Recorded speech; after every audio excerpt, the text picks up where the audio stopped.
Welcome back to part 24 of Pokémon Y, and we are still in this town, but it's fine because we are going up to the Pokeball factory.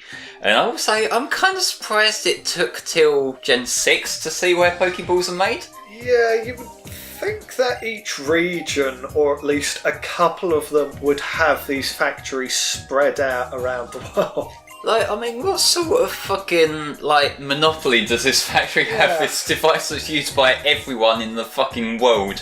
And, it's their product, you know, I suppose, there are different kind of companies that we've seen that develop different types of Pokeballs, and because, in Rustboro, there's Devon Corp, who make, the repeat balls, the timer balls, and then you've got Silphco, who develop the Master Ball. Yeah. Although that's not really a consumer product, is it? They're not sold, although they just leave them lying around. Yeah, it was kind of an experiment, which then got slightly distributed around the world somehow. Well, they just sort of appear, don't they? Because, the Master Balls have shown up in different places. You get it from Silphco in Gen 1. In Gen 2 you get it from Professor Elm, which, he's a professor, it makes sense for him to have access to this elusive device and that.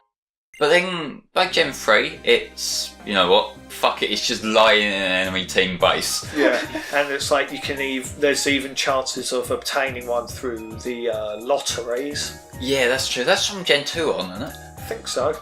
I'm pretty sure that the Gen 2 one can get it. I don't know why the Pokeball factory has a fucking maze out the front. This doesn't make any sense, but whatever.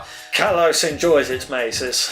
Yeah, because we had a few, in the garden from that rich fuck, wasn't there? And there's, a couple very early on, literally just after the first gym, as it leads up to Lumiose. Is this a French common gardening thing, or is it just something they pulled out their ass for the game? I'm leaning toward the latter. Probably. Yeah, because you don't really see any of these areas show up in Sun and Moon or anything to my recollection, so it's just something they thought, you know what, it'll work. It's they didn't throw in any in the film. So no, that would be a kind of underwhelming film, wouldn't it? We're just lost in a maze for a couple of hours. Fuck it.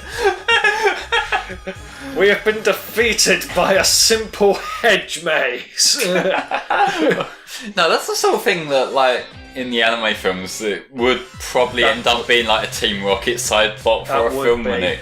Because Team Rocket, ever since, I would say maybe, I can't remember what they did in Heroes, but from around that kind of point on, Team Rocket have never really had much of a impact in the films, although they've just sort of been there. Yeah, it's ever since after the Celebi film, they've shown up in the film, but they've never done anything that affects the plot. I should watch that. That's the one of the earlier films that I never watched. I actually have it on Blu-ray, I just haven't got around to watching it yet. Because I've got the first 5 films on physical, because actually that's something we should talk about. We were talking about it briefly between parts, but the direction of the Pokemon films, because it seems a bit split now, doesn't it? Because in terms of the anime films, that's something we should talk about first. They've been doing this little reboot saga, haven't they? Yeah. And I don't know, I watched the first one of those. It's alright. Was it a reboot? How's it rebooted? It's a retelling of the first generation anime.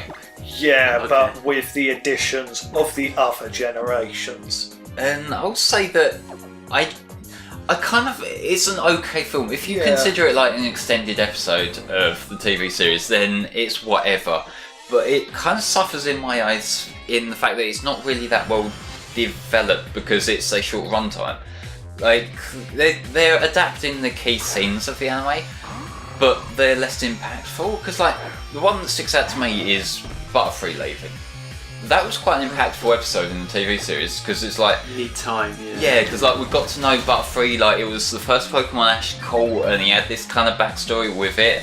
And then when it leaves to go off and mate, then okay, it makes sense that that's an upsetting situation for Ash to be in, and it's a little bit bittersweet because he's with his new partner now and that. And they kind of took those same beats with the film, but it's we've known this Pokemon for about 20 minutes. Who gives a shit? It just doesn't have the same sticking power with it. It's not as well done on the whole because it doesn't have the dramatic build up to it. But And they replace Misty and Brock with these two other unknown characters who get no development whatsoever. They do nothing. Which, I mean, that makes them the perfect stand-in for Misty and Brock, but still. And the rival is utter rubbish as well. I remember nothing about the rival other than the Lycan Rock. Yeah, he's like... well, he had an Incineroar. Oh yeah, he did have an Incineroar as well. And it's like, his only purpose throughout the film is he thinks he's better than Ash, he thinks that he's the hero, and he ends up messing things up in the end. Yeah, basically, like they tried to do something with Hollow. That's a crux that I'm not sure whether I like or not, because I feel like the appeal of like that initial Hollow scene in the original anime was that it's mysterious. We know nothing about this Pokemon. It's just like it was kind of a representation of just how broad the world of Pokemon was to Ash to start with.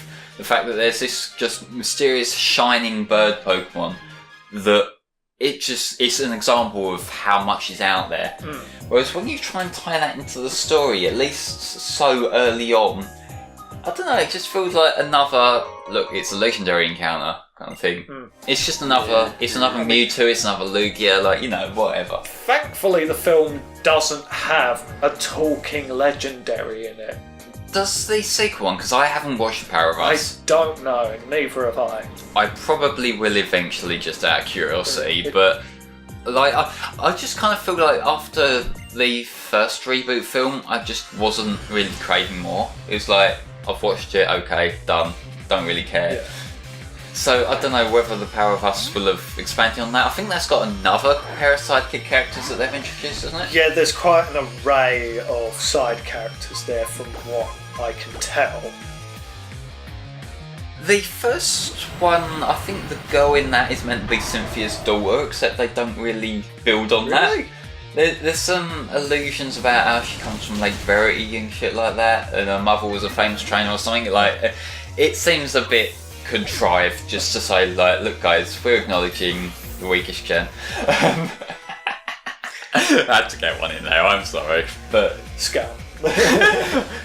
to be fair, like, I have managed to get hold of a copy of Platinum that I intend to play through, because my original playthrough of Gen 4 was Diamond, and I hear Platinum did a lot to fix up Gen 4, so I will give it another shot.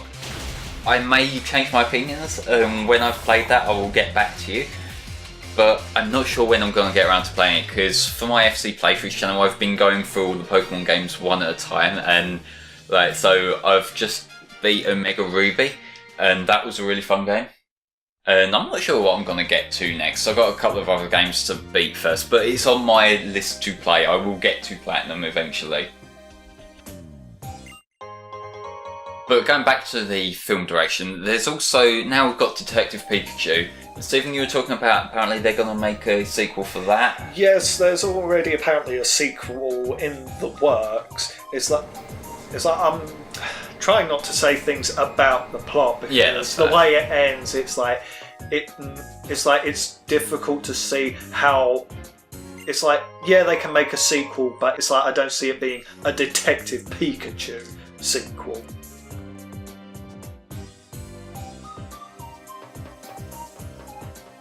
It's like, thing is, like, they can make it a sequel to the film. It can't be called Detective Pikachu. Well, yeah, like, that's it. I kind of get the feeling that when we're talking about a sequel to that, it's probably more like another live-action Pokemon film rather than explicitly like a follow-on to story, which I kind of get. Like, I saw it coming. You know, like when we first heard about this, I thought this is going to be a new facet of the franchise. They're going to be doing more of these, and you know, like, it's going to be happening. I don't know whether this is going to take over from the anime films, whether they're going to reshift their priorities. Because so far they've, like, in terms of the reboot series, that seems to have taken over from the anime films, at least in recent times. And they've done fairly well from what I've heard.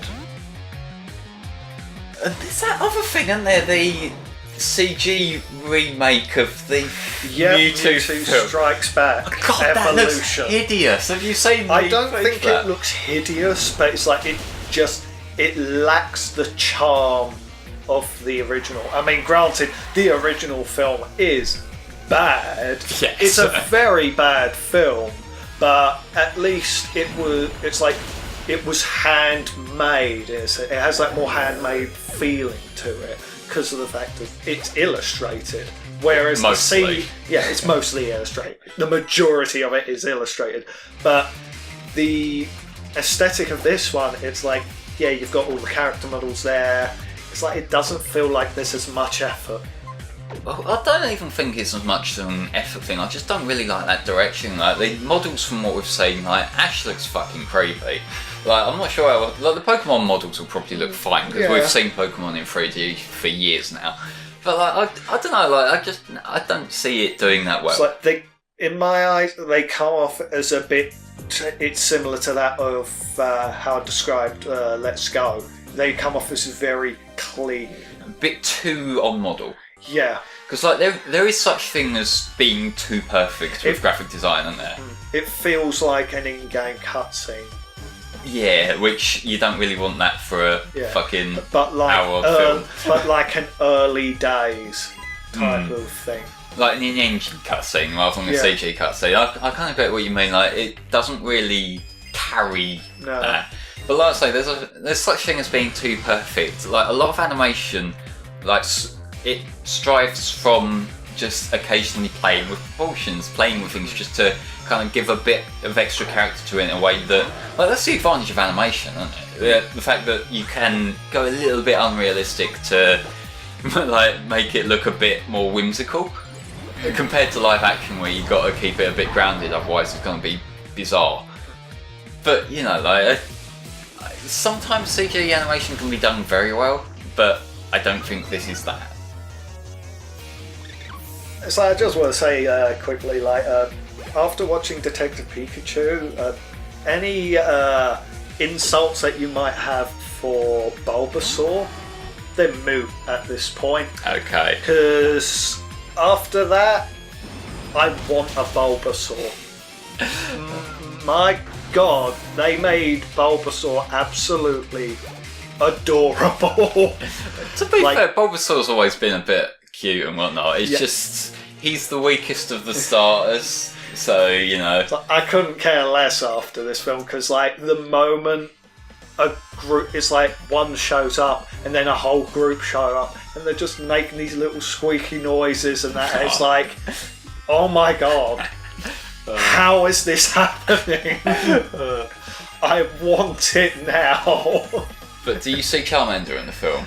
You see them like once or twice. There's even one in the background at one point that has its tail under a skillet cooking a food. Oh, God. There's even an Octillery that's serving food up, cooking. But Octillery should be the food. I know. Yeah, that's cooking away, which is really... Just so many details here and there. There's Squirtles putting out fires. Oh, that makes sense. It's like, you got like anime, 4 of them putting out a fire, and then one of them turns around and hits one of the other ones with its water gun. Do we see Squirtle wearing sunglasses? No, unfortunately. But to be fair, it's like it'd be odd seeing the Squirtle squad just suddenly show up. It would, but also I want to see the Squirtle squad show up. I know. It's like, and there is a scene early on when the main character goes to Rhyme City, and there's like TV screen on the trains, and it's showing this sort of an introduction to the city and the guy who helped develop the city. And it's showing photos of him around the world. There's a photo of him with Totodiles. Oh, cool. And it shows like little footage of Pokemon in the wild. There's Charmander running through forest, and there's these little group of Squirtles just suddenly come up from the water. It's like they're adorable as well. Like flipping Squirtle, especially in one of the trailers where they show the behind the scenes of the Pokémon auditioning for the film, and it shows Squirtle and it hiccups up a little bubble and it's suddenly mesmerised by the bubble and chases after it. It's like, oh God. It's like, this is worked out far too well. It's like this in all my years, I never would have believed that the first actually good video game film would have been Pokemon, because that felt like the most daunting task. I do have to draw our attention to this fucking badass on screen right now. Look at this boy here. I love Metagross so much. Shiny Metagross. Yeah. I think I talked about this when we first brought the Metangian, but for context where this came from, why I randomly have a shiny fucking Metagross here. When Omega Ruby and Alpha Sapphire first came out, I believe, there was a mystery gift giveaway that you could get a shiny Beldum, and unfortunately, when I traded this over, to bring it here, I did have to give up my Metagross site because Mega Metagross wasn't a thing in Pokemon Y. But it's still fucking cool, and I just love Metagross. It's like one of my favourite steel types, next to Scizor, I want to say.